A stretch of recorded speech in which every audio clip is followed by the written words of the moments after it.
오늘 우리에게 주시는 하나님의 말씀 보도록 하겠습니다. 구약성경 시편 121편 1절로 8절까지의 말씀입니다.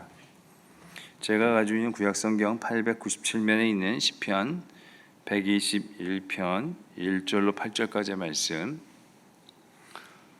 저와 여러분들이 한 절씩 교독드리도록 하겠습니다.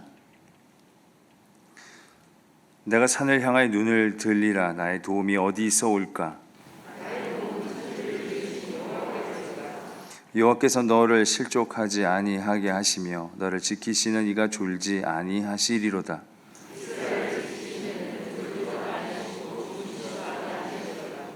여호와는 너를 지키시는 이시라. 여호와께서 내 오른쪽에서 내 그늘이 되시나니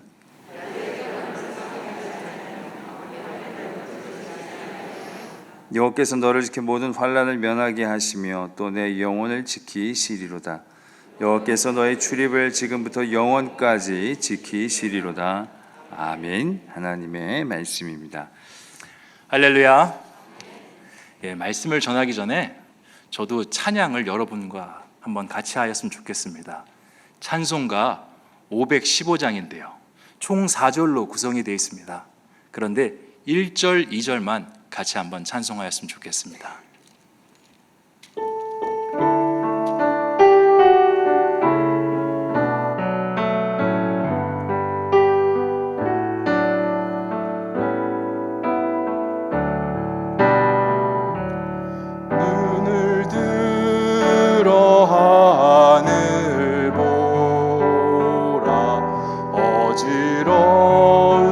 세상 중에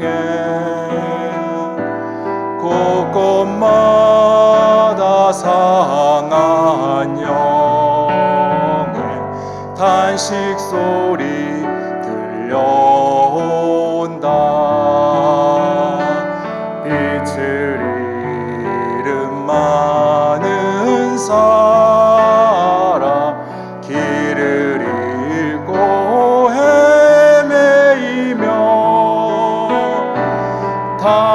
당자처럼 기진하니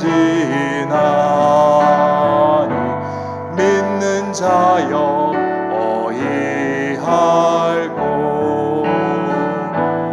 눈을 들어 하늘 보라.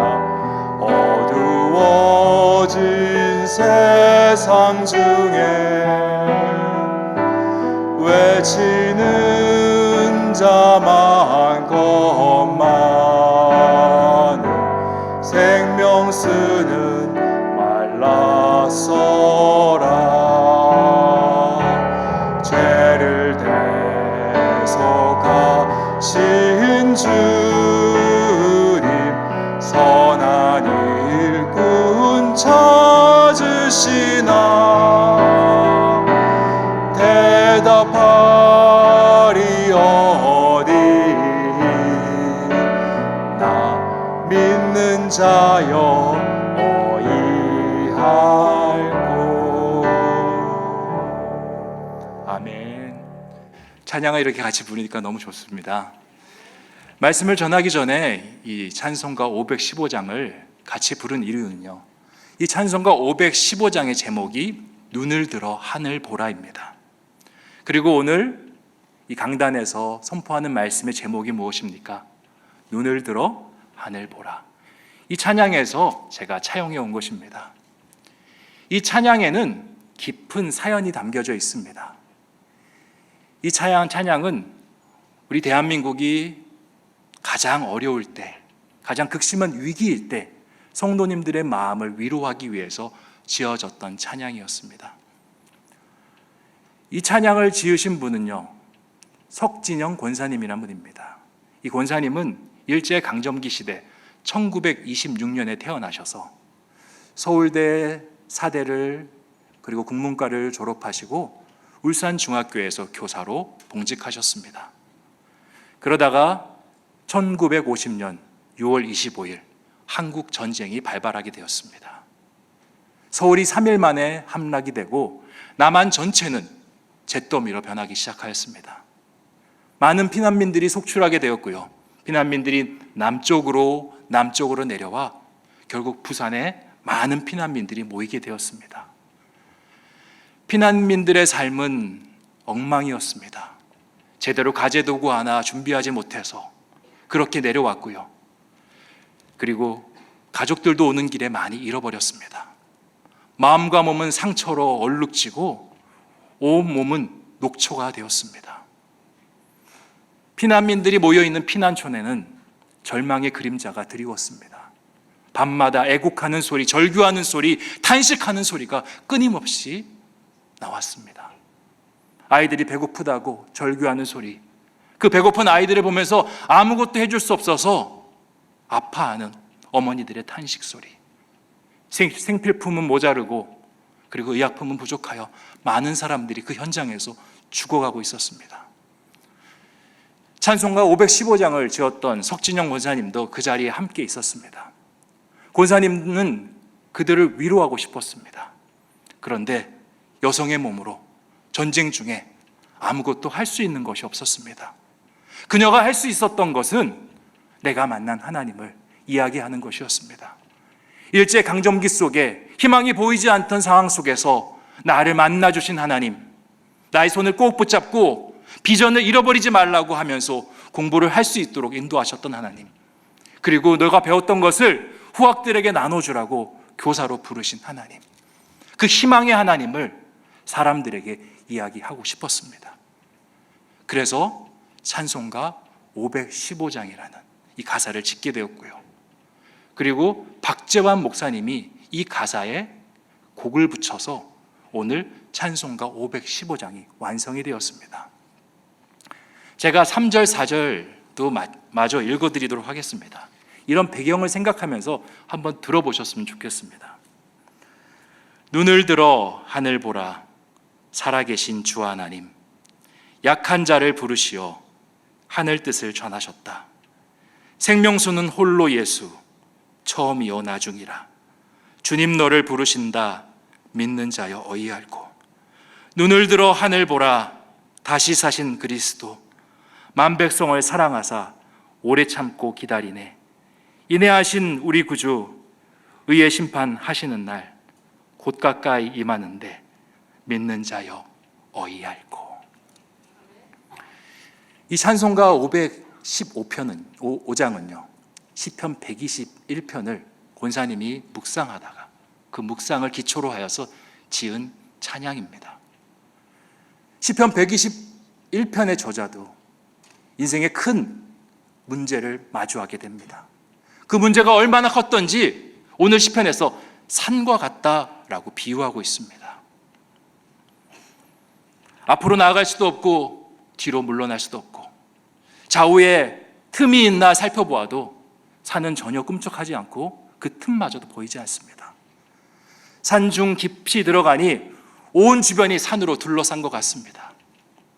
또 산은 날이 금방 어두워집니다. 시간이 지날수록 공기도 매서워지고 여러 야생동물의 소리 속에 두려움에 떠는 곳이 바로 산이라는 곳입니다. 인생의 극심한 혼란과 어려움을 시편의 저자가 마주하고 있습니다. 하나님, 내가 지금 산을 만났습니다. 내가 산을 향하여 눈을 들리라. 나의 도움이 어디서 올꼬? 이렇게 이야기하고 있는 상황이 바로 1절의 상황입니다. 우리가 인생을 살아가다가 앞이 탁 막히는 상황을 마주하게 됩니다. 그러다가 뒤로 돌아봐도 뒤에 길이 보이지 않고 좌우를 보아도 좌우에 길이 보이지 않는 심각한 상황을 종종 만나긴 합니다. 그러면 아무것도 할 수 없어서 땅에 털썩 주저앉고 좌절하고 낙심할 수밖에 없죠. 그런데 그 시기에 한 가지 유익이 있다면 한 군데 뚫린 곳을 볼 수 있다라는 것입니다. 앞뒤 좌우 사방이 막혀 있으면 어디가 뚫려 있습니까? 하늘이 뚫려 있습니다. 그 하늘을 보니 하나님께서 우리를 바라보고 계십니다. 그전에는 바삐 달려가느라고 몰랐습니다. 그전에는 앞만 보고 달려가느라고 몰랐습니다. 더 빨리 누구보다 더 앞서서 가는 것이 내 인생의 더 중요한 부분이라 보지 못했습니다. 하나님 어디 계시나요? 하나님 나와 함께 있는 것이 맞습니까? 오히려 하나님께 큰 소리 쳤습니다. 그러다가 앞이 막히고 뒤가 막히고 좌우가 막히니 아무것도 할 수 없는 상황 가운데 처하니 그제서야 하늘을 봅니다. 하늘을 보니까 하늘 아버지께서 나를 향해 눈을 들이우고 계십니다. 그때 깨닫습니다. 하나님 언제 계셨어요? 나는 네가 저 산을 만나기 전부터 있었단다. 그제서야 깨닫습니다. 내가 지금까지 달려올 수 있었던 것은 내 힘이 아니라 나를 이끌어 주시고 능력 주시고 나를 달릴 수 있는 호흡 주신 그분이 있었기 때문에 달려올 수 있었다라는 사실 말입니다. 그래서 1절, 2절에 이렇게 고백합니다. 내가 산을 향하여 눈을 들리라. 나의 도움이 어디서 올까? 시편의 저자는 대답합니다. 나의 도움은 천지를 지으신 여호와에게서로다. 가끔씩 이 강변북로나 올림픽대로를 이렇게 차를 몰고 가다 보면요, 이 밤에 헤드라이트를 켜지 않고 가는 차량들이 종종 있습니다. 저는 그런 차량들을 볼 때 아유, 왜 이렇게 정신이 없나, 저렇게 운전하면 위험한데 라는 생각을 하며 혀를 끌끌 차고 이렇게 쯧쯧하기도 합니다. 그런데 제가 어느 날 이 강변북로를 다니는데요, 헤드라이트를 켜지 않고 이렇게 가고 있더라는 거예요.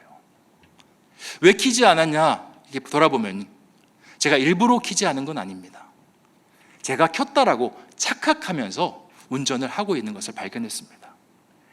옛날 차들은 이렇게 헤드라이트를 켜기 위해서 이렇게 헤드라이트 버튼을 돌립니다. 그러면 앞에 있는 계기판도 같이 불이 들어오죠. 그래서 헤드라이트가 켜졌는지 안 켜졌는지 그 계기판을 통해서 볼 수가 있습니다.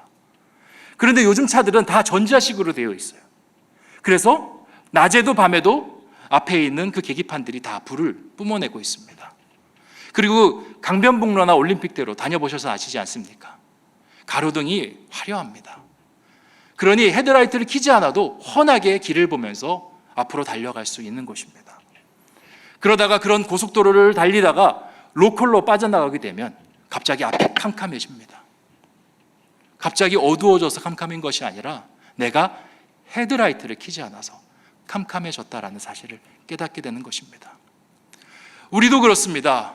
우리가 인생에서 승승장구할 때 우리는 하나님을 생각하지 못합니다. 내가 잘해서, 내가 좋은 판단을 해서, 내가 좋은 결정을 해서 그러한 유익들이 나에게 찾아왔구나 생각할 때가 너무나 많습니다. 특별히 인생에서 고속도로라고 불리는 그 길을 걸을 때는 더합니다. 그러다가 어려움이 찾아오면 어떻습니까? 앞이 캄캄해집니다. 그제서야 깨닫습니다. 내가 달려올 수 있었던 것은 내 능력이 아니라 하나님께서 함께 하셨기 때문에, 나를 고속도로로 나아갈 수 있도록 인도하여 주셨기 때문에 갈 수 있었구나라는 사실을 깨닫는 시간이 됩니다. 그래서 우리에게 때로는 이 산이라는 상황이, 문제라는 상황이 찾아오는 것이 꼭 우리에게 나쁜 것만은 아닌 것 같습니다. 왜냐하면 스포트라이트에 취해서 잃어버렸던 성령의 라이트를 다시 켤 수 있는 시간이기 때문에 그렇습니다. 요즘 우리는 코로나 바이러스라는 큰 산을 마주하고 있습니다. 물론 이 어려움을 6.25와 같은 그 극한의 어려움에, 극한의 고통에 비교할 수는 없습니다. 하지만 이 코로나 바이러스를 우리의 힘으로 어쩔 수 없다라는 그런 점에서, 그리고 이 코로나가 언제 끝날지 모르고 그리고 사회 전반에 영향을 미치고 있다라는 점에서 우리에게는 넘을 수 없는 큰 산과 같습니다. 얼마 전에 뉴스를 보니까 이 세계은행이 세계 경제 성장률을 올해 마이너스 5.2%로 둔다라는 기사를 본 적이 있습니다. 이 지표가 이야기하는 것이 무엇입니까? 앞으로 불황이 지속될 것이다 라는 뜻입니다. 성도님들을 만나봐도 심심치 않게 지금 어렵고 힘든 이야기들을 말하시는 성도님들을 만날 수가 있습니다. 목사님, 벌써 회사에서 감원, 감축의 이야기들이 나오고 있습니다. 대기업은 괜찮은데 2차, 3차 협력업체들이 도산한다라는 뉴스를 우리는 듣고 있습니다. 뿐만 아니라 자영업 하시는 분들은 어떻습니까? 한두 달 전까지만 해도 긴급 재난지원금 때문에 겨우 삶을 이어나갔는데 지금은 그것마저도 끊겨서 폐업, 병원을 운영하시는 분들은 폐원해야 하나 고민하고 있습니다. 청년들 또한 마찬가지입니다. 신입사원을 뽑지 않고 뽑던 신입사원들도 지금은 감축한다고 하니 일할 자리는 더욱더 없어지고 있습니다. 아이들은 학교를 나가고 있지만 이 학교 생활마저도 제대로 할 수 없는 것이 지금의 상황입니다. 마치 사회의 온 분야에 전쟁의 포화가 내린 것처럼 어려움을 겪고 있는 것이 지금의 상황인 것 같습니다. 이러한 상황 속에서 우리에게 필요한 것이 무엇일까요? 바로 하나님을 보는 일입니다. 내가 산을 향하여 눈을 들리라. 나의 도움이 어디서 올까? 나의 도움이 천지를 지으신 여호와에게 서로다. 하늘을 보면 하나님이 보이시는데 그 하나님이 어떤 분이신가를 3절부터 6절까지 해서 이야기하고 있습니다. 제가 한번 말씀을 읽어보도록 하겠습니다. 여호와께서 너를 실족하지 아니하게 하시며 너를 지키시는 이가 졸지 아니하시리로다. 이스라엘을 지키시는 이는 졸지도 아니하시고 주무시지도 아니하시리로다. 여호와는 너를 지키시는 이시라. 여호와께서 내 오른쪽에서 내 그늘이 되시나니 낮의 해가 너를 상하게 하지 아니하며 밤의 달도 너를 해치지 아니하리로다. 아멘. 우리 하나님은 이런 하나님이시라고 우리에게 말씀하고 있습니다. 그러니 너희가 해야 될 것이 무엇이냐? 눈을 들어서 하늘을 보라 라고 말하고 있는 것입니다. 코로나, 불황, 경제 침체, 위기인 것은 맞습니다. 그런데 우리 대한민국의 역사를 한번 거슬러 보십시오. 이보다 더 큰 어려움들이 있었습니다. 일제 깊은 강점기가 있었고요. 그리고 그 강점기 후에 우리나라가 회복하고 나니 전쟁으로 잿더미 되는 6.25 전쟁이 있었습니다. 더 극심한 어려움 속에 눈물 짓고 고통하던 때가 있었습니다. 그런데 우리는 그 위기를 극복했습니다. 어떻게?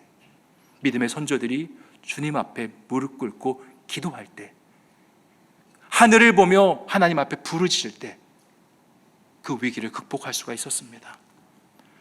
코로나뿐만 아니라 개인의 삶에 문제가 찾아올 때도 우리가 바라봐야 될 것은 하늘입니다. 지인과의 관계 속에서 문제가 찾아올 때, 그리고 내가 나이가 들어서 건강의 문제 속에 어려움이 찾아올 때, 자녀들을 양육하고 길러갈 때, 자녀들의 삶 속에 문제가 일어날 때 동일하게 우리가 바라봐야 될 곳은 하나님입니다. 제가 동고동락 예배를 같이 아이들과 드리고 있는데요, 아이들이 한동안 안 와서 아이들 부모님들께 전화를 드린 적이 있습니다. 부모님 한 분이 저랑 통화를 하는데 한참 통화하다가 수화기 너머에서 흐느끼는 소리가 들리더라고요. 목사님, 우리 아들이 코로나 때문에 공부의 방향을 잃어버린 것 같습니다. 2학년 때까지는 열심히 공부도 곧잘하고 성실하게 하던 아이인데 이 쉼의 시간이 길어지다 보니까, 그리고 다시 공부를 하고 그리고 곧장 시험을 보고 나니까 아이가 해야 될 그 길과 방향을 잃어버린 것 같습니다. 아이가 참 힘들어합니다. 늘 입에서 힘든 이야기, 부정적인 이야기만 합니다. 그 아이를 뒤에서 지켜보는 제 마음도 무너지는 것 같습니다. 목사님, 어떻게 해야 됩니까? 한 번도 마주해보지 못한 이 문제를 어떻게 풀어가야 됩니까? 길이 보이지 않습니다. 문제를 보면 길이 보이지 않습니다. 산을 보면 길이 보이지 않습니다. 길은 하나님을 볼 때 보이는 줄 믿습니다. 우리 하나님이 어떤 분이십니까? 광야의 황무지에 길을 여시는 분이신 줄 믿습니다. 하나님께서는 산이 나타날 때 산을 부수시고 바닷길이 우리를 막을 때 바닷길을 열어가시는 분이 우리 하나님이십니다. 그 바다조차도 열리지 않을 때 그 바다 위를 걷게 하시는 분이 우리 하나님인 줄 믿습니다. 그 하나님을 의지할 때 하나님께서 길을 열어가시는 것입니다. 우리는 앞으로 나아가지 못함에만 관심을 갖습니다. 우리가 달려갈 수 있는가, 달려갈 수 없는가에 대해만 관심을 갖습니다. 그런데 우리가 진짜 관심을 가져야 되는 것은 내가 누구와 함께 지금 달려가고 있는 것인가, 내가 누구와 함께 앞으로 나아가고 있는 것인가, 그것에 주목해야 될 것입니다. 하나님과 함께 성령의 라이트를 켜고 앞으로 나아갈 때 어떤 문제라는 산이 우리 가운데 찾아온다 할지라도 하나님은 반드시 건너게 해주실 줄 믿습니다. 사랑하는 성도 여러분, 지금 위기의 때입니다. 그러나 절망할 때는 아닙니다. 낙심할 때는 아닙니다. 지금은 하늘을 볼 때입니다. 하늘을 볼 때 하나님께서 우리를 향해 도움의 손을 펼쳐 주실 것입니다. 계속적으로 말씀을 살펴보도록 하겠습니다. 시편 121편은 구조적으로 특이함이 있는 시편입니다. 문학적으로 아주 특별한 구조를 갖고 있는 시편입니다. 1절, 2절은 화자와 청자가 1인칭입니다. 내가 산을 향하여 눈을 들이라 나의 도움이 어디서 올까? 내가 스스로 이야기하고 그것을 듣는 자도 납니다. 그런데 3절부터 8절까지 보면요, 화자는 여호와께서, 그리고 청자는 2인칭 너를 이라는 구조로 되어 있습니다. 1절, 2절에서 그 인칭과 3절부터 8절의 인칭이 달라집니다. 뿐만 아니라 1절, 2절에서는 개인의 그 삶의 이 신앙의 경험을 이야기하고 있습니다. 내가 큰 인생의 산을 만났습니다. 이 도움을 어디서 풀어갈 수 있습니까? 하나님입니다. 그런데 3절부터 8절까지는 하나님이 어떤 분이신가에 대해서 교조적인 가르침을 이 시편에서 담고 있습니다. 왜 이런 문학적 차이가 나타나는 것일까요? 결론부터 말씀드리자면 이 시가 사용되었던 그 기능에 그 답이 있습니다. 무슨 말이냐? 이 시편은요, 개인적인 신앙을 고백하기 위해서 쓰여진 시편이 아닙니다. 시편마다 머릿말이 있는데 그 머릿말은 시편의 배경을 설명해 주거나 아니면 이 시편이 어떤 용도로 사용되어졌는지 그 내용을 설명하는 그런 구조로 되어 있습니다. 오늘 121편의 머릿말에는 이렇게 기록이 되어 있습니다. 성전에 올라가는 노래라는 머릿말로 기록이 되어 있습니다. 이 시편은 성전에 올라가서 예배를 드릴 때 사용되었던 시편이라는 것입니다. 일종의 설교문이라고 생각하시면 쉬울 것 같습니다. 설교자가 과거의 해상을 합니다. 과거에 우리가 이런 산과 같은 문제를 만나지 않았었니? 그때 우리를 도운 사람이 누구지? 하나님이지. 이것을 절대 잊어버리지 말거라 하면서 3절에서 이 하나님이 어떤 분이신가에 대해서 하나하나 풀어가고 있는 것입니다. 이 시편은 이스라엘이 힘들 때이든지 평안할 때이든지 상관없이 항상 동일한 예배가 있을 때 몇몇 시편들과 함께 낭독되고 읽혀졌던 시편입니다. 이 시편을 낭독하면서 이 시편을 읽는 그 의도가 있는데 그것이 바로 뭐냐면 인생의 경종을 울리기 위한 목적을 갖고 있습니다. 우리의 도움이 어디서 오는지 꼭 기억해라. 하나님으로부터 온다는 사실을 꼭 기억하는 경종이 되라라는 목적으로 이 시편이 쓰여진 것입니다. 어려울 때는 주님을 보게 하는 경종으로, 그리고 평안할 때는 그 평안함에 취해 주님을 잊지 않게 하는 경종으로 사용되었습니다. 여러분께 한번 질문을 드리고 싶습니다. 여러분은 코로나의 지금 상황 속에 가장 큰 문제가 뭐라고 생각하십니까? 어떤 분은 경기 침체가 가장 큰 문제입니다 라고 대답하실 것 같고요. 또 어떤 분은, 나이가 지긋하신 분은 아무래도 건강의 위기가 오는 것이 큰 어려움인 것 같습니다 라고 말씀하시는 분도 있을 것입니다. 그런데 저는 생각이 좀 다릅니다. 이 코로나를 통해서 우리에게 닥친 가장 큰 문제는 우리의 예배가 어려워졌다라는 사실입니다.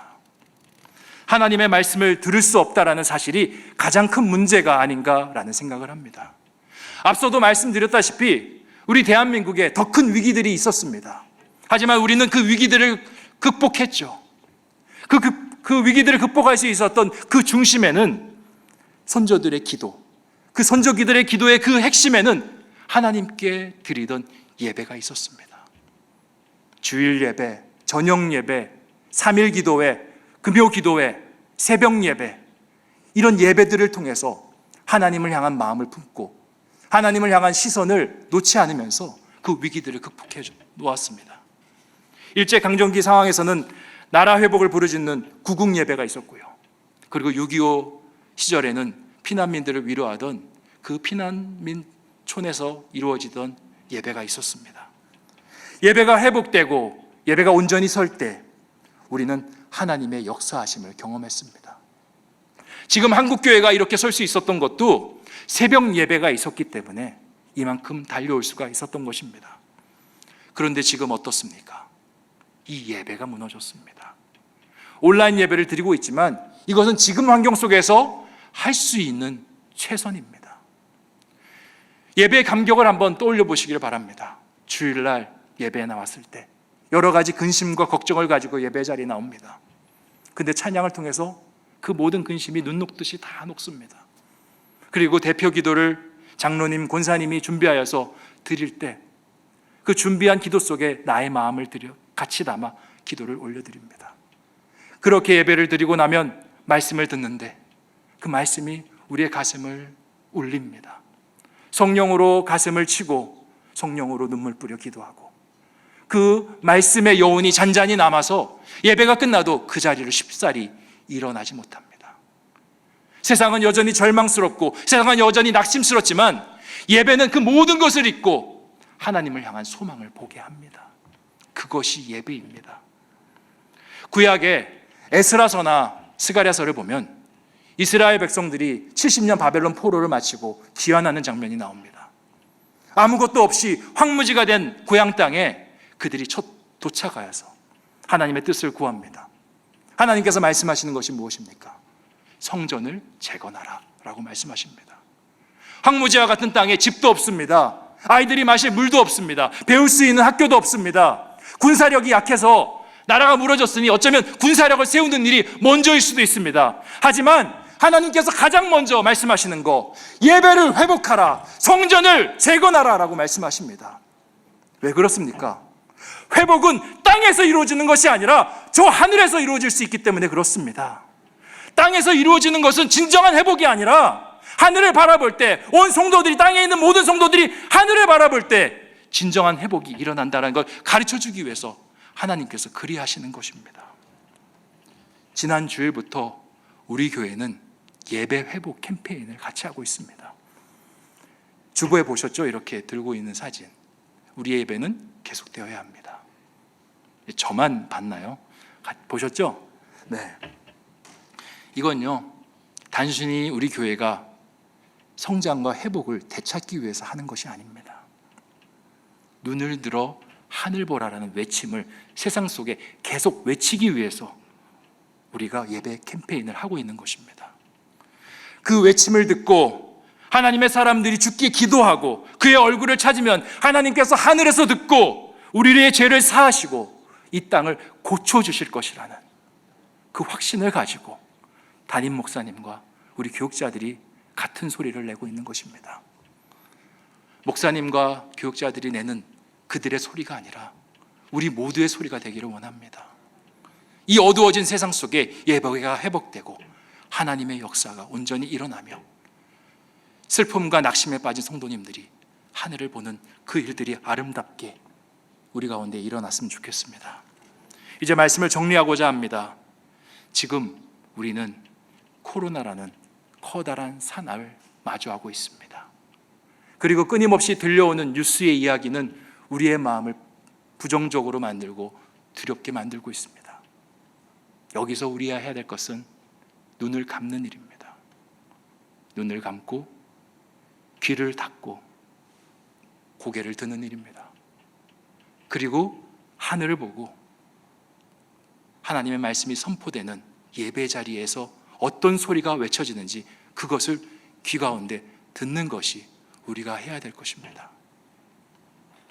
그렇게 할 때 하늘에서 하나님께서 말씀하십니다.